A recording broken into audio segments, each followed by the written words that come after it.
For the next topic, we move from DNS to the 30 bucks attack box inside the Android TV botnet ecosystem.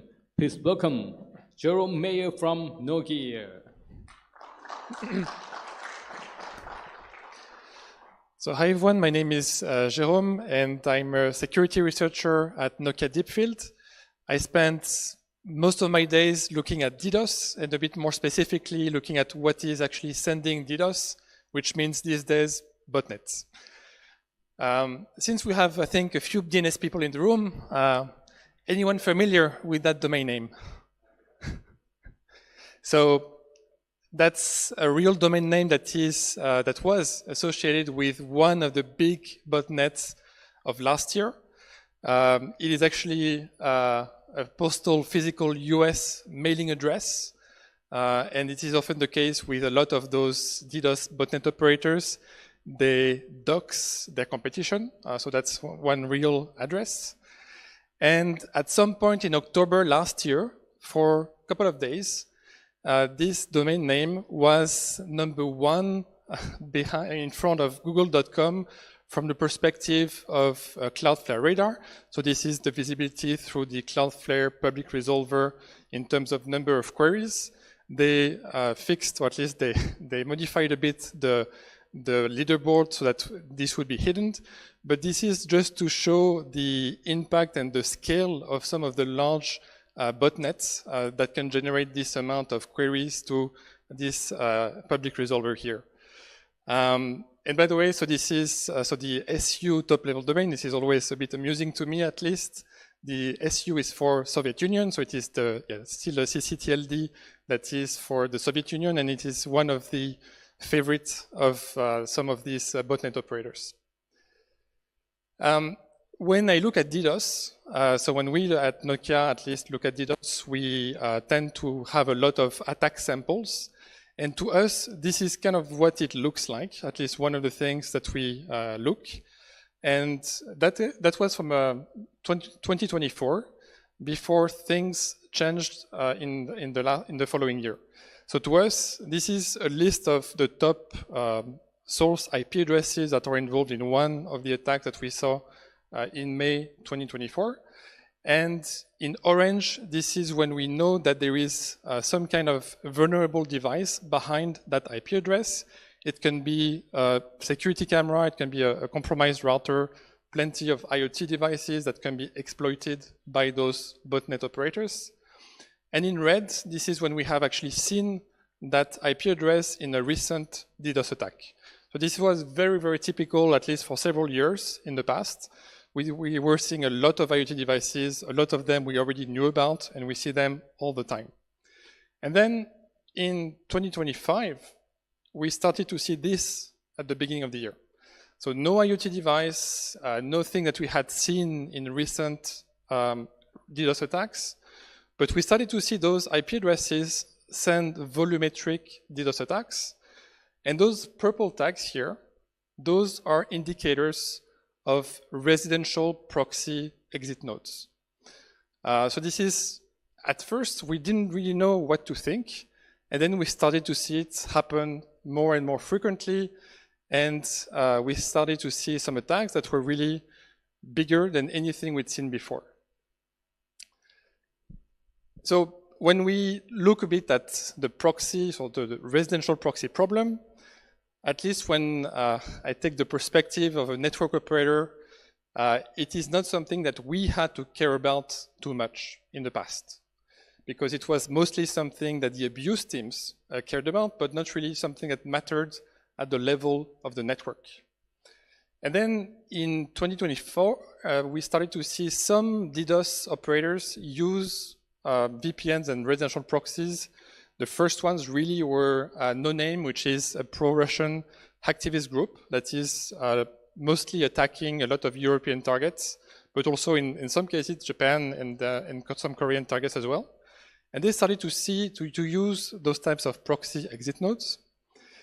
But then really, it really changed in 2025. So when we started to see that, as I showed before, initially we started to call it risk hydra, which is the phenomenon that those proxy exit nodes were suddenly starting to be compromised and then send this volumetric DDoS traffic. And throughout 2025, we saw a rapid succession of different botnets, each one bigger than the one before it. And in terms of the scale of the problem, we started to quantify what was the number of potentially vulnerable proxy exit nodes, and this is in the hundreds of millions of devices. So what is fueling this massive number of proxy exit nodes? And this is, as very often these days, there is a simple answer, which is AI. And it's maybe not in the sense that we expected. AI has created a massive demand for this proxy market, because of course we know that there are a lot of websites that now take some measures to prevent AI companies from scraping websites.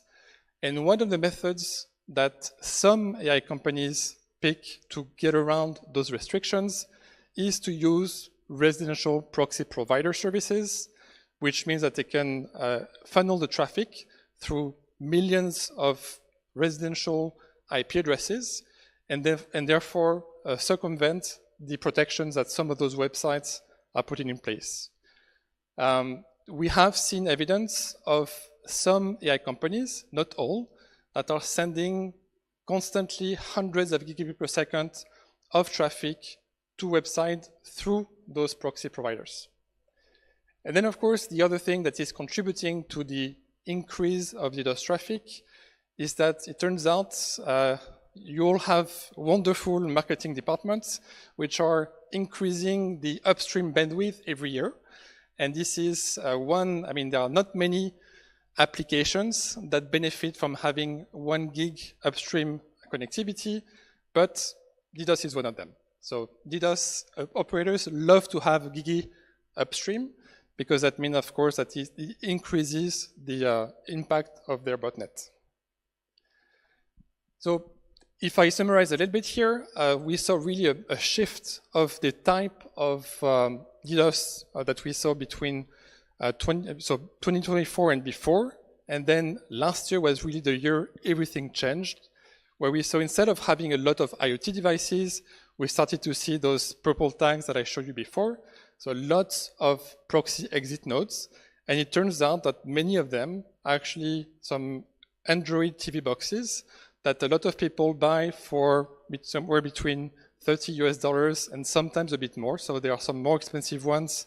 If they offer, for example, some pirated content in the US, those will be a bit more expensive. But there are tens of millions of them, and many of them ship compromised from the factory. So even if you do a reset of that Android TV box, so there will still be this proxy software, and it will still be exploitable by those operators. The big difference also is that this is not something we can scan. So this is something, a lot of those will be behind CGNAT. Almost all of them will be also behind NAT, so the home NAT. So it is more challenging to really see exactly what is the device behind it. When I look at so I said, 2025 was the year that DDoS changed. So for a long time, this is what DDoS was. So each bubble is one DDoS attack that we saw. So you can see it was pretty rare to get attacks that are in the terabit per second range. And then last year happened. So I was not kidding when I said that it was different. We saw first with those initial botnets like RapperBot, and then later Aisuru, and then Kimwolf, which is the one that I will come back to in a minute. You have probably heard about, and you read those articles where we were mentioning 30 terabit per second attacks. This is why. So this is why, and this is really also, this shows you the frequency of change from last year. So this is, I think there was a little bit of, or not a little bit, there was a lot of concerns for many of our customers last year, because there are not many networks that can actually sustain a 30 terabit per second traffic, let alone a DDoS attack. So those are the three main botnets that succeeded each other last year. So just to illustrate a bit the increase of scale after each step. So RapperBot was one in early 2025. And at the time, it was the largest botnet that we had ever seen from a DDoS perspective. So somewhere between 30 to 50, 60,000 bots. It was taken down, so there was law enforcement action. The US authorities managed to seize the command and control infrastructure in the US in August. But then all the devices that were in RapperBot were then compromised by Aisuru, which was another of those botnets. So Aisuru managed to grow also another order of magnitude in terms of number of bots. And then Kimwolf then happened at the end of last year. So it was in the October timeframe. So this is why we saw this domain name at the beginning of the presentation. That was from Kimwolf. And that was one of the ways that they were compromising those Android TV boxes by resolving that domain name, which was resolving actually to a private IP address, which I will explain in a bit. So Kimwolf, the way that it works, it really, I think, took many of the security community by surprise. Because first, it was by far the largest DDoS botnet that we have ever seen so far. There was some overlap between Kimwolf and Aisuru, so there were some of the same people that were behind those two botnets. It was the one responsible for those 30 plus terabit per second attacks. Initially, so it used DNS for example, the domain that I mentioned earlier. So that was one of the things it was using. But more recently, so since November, December last year, it started using another type of DNS-like system, which is ENS. So ENS is a DNS-like system that is based on the Ethereum blockchain. And this is what you can see here, which this is a screenshot of the ENS record for one of the domains from Kimwolf. There is some information that I blocked out because it is doxing, so it is public information from other security researchers that the botnet operator published in order to retaliate against the publication. But there is information about the command and control infrastructure, and this is how they communicate today with some of the other botnets. This information about the C2s, it is through records in ENS, and also a bit more recently in the Solana domain system, which is a bit similar to ENS. Today, so at least pre-law enforcement action in March, there were around 3 million bots for Kimwolf. It's since, of course, reduced in size after the law enforcement action from March 19th. There are, however, more botnets that are a bit copying the approach from Kimwolf. And before I get to that, just to explain, and I won't be able to do it justice, but the way that Kimwolf managed to take over those millions of devices is actually pretty simple when you think about it. It was through the official residential proxy providers, those that you can buy traffic from anywhere, so you have hundreds of them that are available. The largest one is IP Idea, which is a wholesale provider. They were resolving different types of domain names. This is one of them. The long one at the beginning of the presentation, it was another. This domain name is resolving to quad 0, which means that the proxy layer on the device was then giving access to the device itself. And then, because of course the proxy provider was not blocking those requests, and then once the operator had access to the device itself, many of them have an unauthenticated ADB, so that's the Android Debug Bridge that is accessible, and that provides root access to the device. And of course, once you have root access on that device, it's game over. So this is really pretty straightforward. I really encourage, if you're interested, to look at this blog post from Sentient, who was the original public research on this vulnerability, that did a great job to disclose it to the community. I won't maybe go into too much detail here, but just to show you the escalation of the tonnage of those attacks from Kimwolf and similar types of botnets. We saw many tens of terabit per second attacks. It's quieted down a bit since this year after the law enforcement action. What was interesting, though, I think from a network operator perspective is those were not super sophisticated, despite what some news outlets say. These are pretty brute force attacks where it's massive UDP floods, same packet size. It doesn't really matter because they have so much traffic to send that in the end they didn't need to do something super clever. They just sent a ton of traffic to the victim. Another example of, so this is part of what we do also, we run the malware to observe what it does. And we see, for example, in this case for Kimwolf, it was generating both layer 7 proxy relay commands to, in this case, you can see it is trying to log in to Microsoft Live to basically take some stolen credentials and trying to train them on the Microsoft production servers.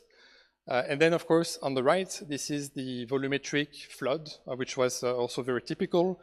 So it was an interesting business model in a way, because the botnet operator was operating both their own proxy service for criminals, as well as this DDoS for hire service that was that was basically offering them two different revenue streams. What this means for us, also within the security community and the network operator community, I think, is that we still see an increase of the number of DDoS bots compared to before. For a long time, for many years, we were tracking around about 1 million active DDoS bots. That was relatively stable. Since October last year, it's been almost a linear growth of DDoS bots. We are now at roughly 9 million, I think, when I looked this morning and counting. So it is still increasing because ultimately the root cause of the issue is really the proxy providers, which for most of them are still not patched for the vulnerability that Syntheant reported.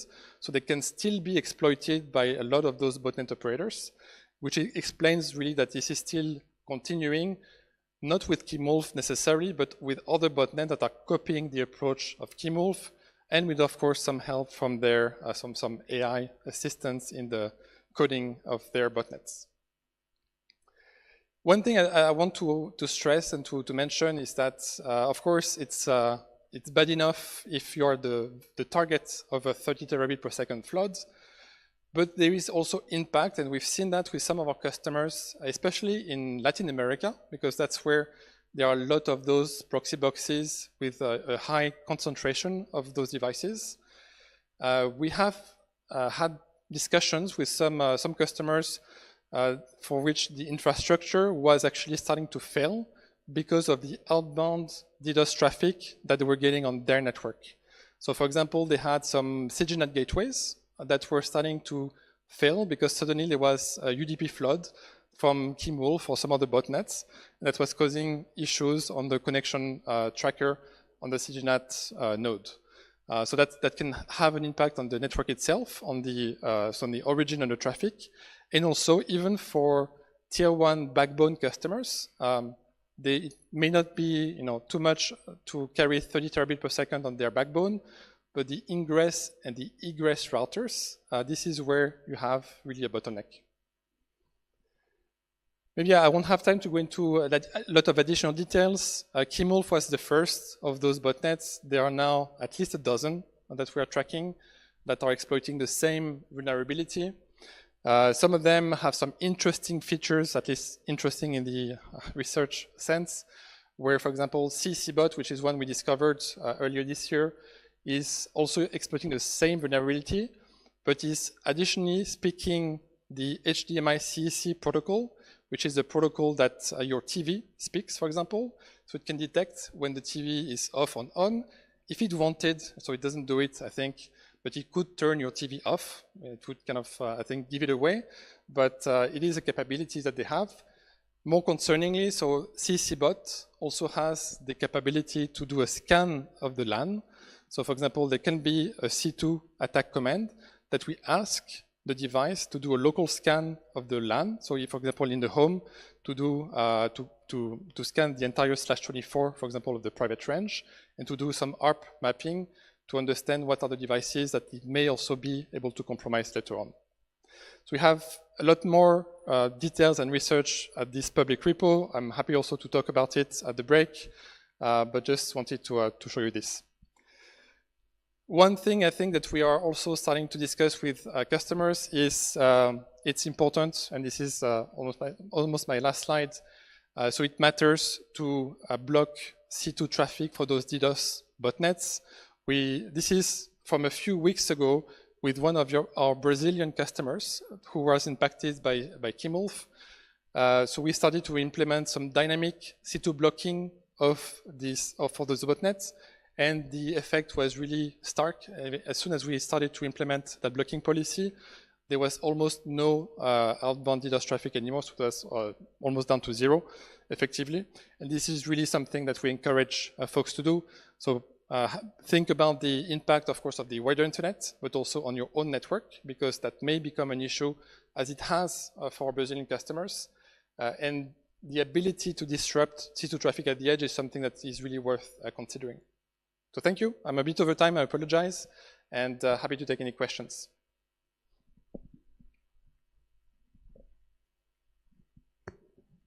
Any questions? Thank you. Jérôme, I have a question.